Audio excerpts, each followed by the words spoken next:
Unuttum aşk denilen tekerlemeyi, bıraktım edebiyat ezberlemeyi. İçimdeki yay kırıldı çoktan, terk ettim o asılsız felsefeyi.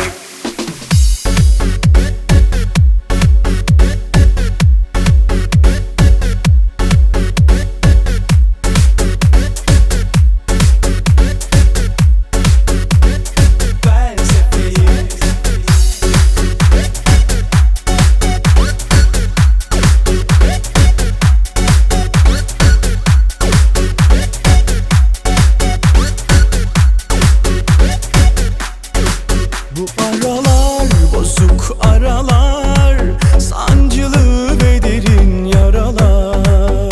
Böyle geldi, böyle gider, gönül kaçanı kovalar.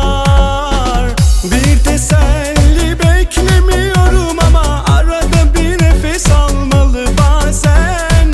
Derdi derde eklemiyorum ama soruma gidiyor, seviliyor hep üzen. Unuttum aşk denilen tekerlemeyi, bıraktım edebiyat ezberlemeyi.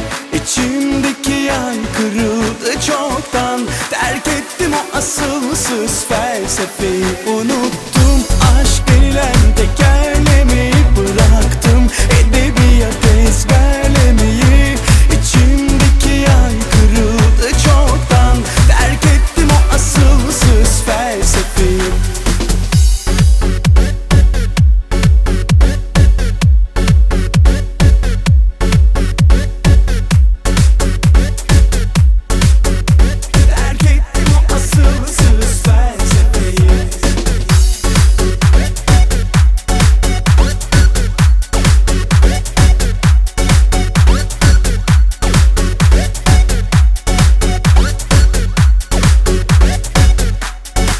Bu aralar bozuk aralar, sancılı ve derin yaralar. Böyle geldi, böyle gider, gönül kaçanı kovalar.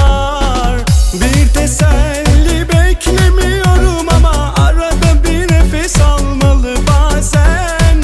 Derdi derde eklemiyorum ama soruma gidiyor, seviliyor hep üzen. Unuttum aşk denilen tekerlemeyi, bıraktım edebiyat ezberlemeyi. İçimdeki yay kırıldı çoktan, terk ettim o asılsız felsefeyi. Unuttum aşk denilen tekerlemeyi, bıraktım edebiyat ezberlemeyi. İçimdeki yay kırıldı çoktan, terk ettim o asılsız felsefeyi.